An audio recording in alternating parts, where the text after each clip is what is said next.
fa mbola taranja baolina lavalava zay any dia efa tafaverina eto an-tanindrazana ny makity Madagasikara zay nandray anjara tamin'ity faninanana ity avy nanomatena tany Japon niandrika lalao ara-pirahalaina ihany koa ka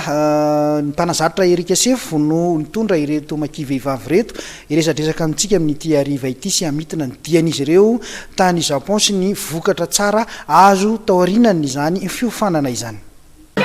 Misy point anankitelo teo no contrôle nataonay zany hoe mijerevanay tamin'ny problème tany Japon dia ireo point anankitelo ireo zany no nizahana namboarina ny eo amin'ny règle resaka mombana réplique du maître efa hita androany tsy tsatsa mihitsy aloha androany zao dia ny anankiray dia tia amin'ny resaka défense zany misy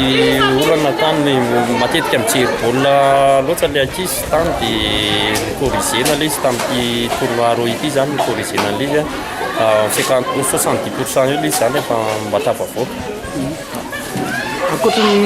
lalao misy ny fifanana nataonareo tany inona le tena nifanan'le fifanana? Ny mpanan'le fifanana zany tany dia mombana détail anaty amin'ny pédagogue aty amin'ny anina zany tena zavatra be dia be natao resaka mombana détail le raha teknika zany zay zany tena zavatra mijerevana be dia be tamin'le tany Japon. Ny fahitanao azy no avy ny maky vehivavy zany taorian'ny zavatra hita tany Japon. No avy ny be dia be manana avy tsara zany ny maky raha am'izao nataorinany fiofanana iny satria fahitana an'le izy zany mazoto le ankizy dia izay fahazoton'ny ankizy izay mihitsy no mampirisika zany hoe izay koa mazoto koa mahitana an'le izy dia izay zany no tena hitana hoe avantage le izy zany hoe fahazoton'ny ankizy dia manana hoavy mamiratra zany ringbiby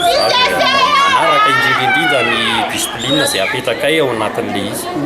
Misy ny atao hoe fifaninany ny raisam-pirenena indrindra ny fanitsanina ho an'ny lalao olympique mety ho manahoana no mety ho endrika izay raha ho antsika maky.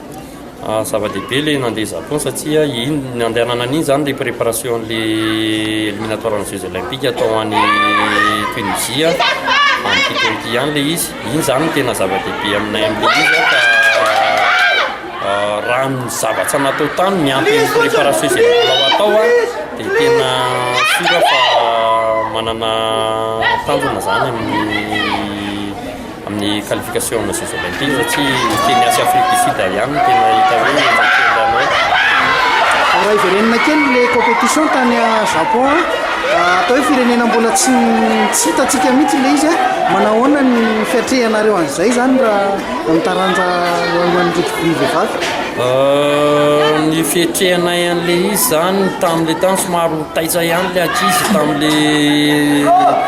joueuse japonais satria tena joueuse japonais zany tena satanora ny tena discipliné mahatanjaka dia somary nanaitsa ny zareo zany le izy dia hita hoe manana heritreritra zany zareo ny anenjika an'le niveau an'le ankizy japonais.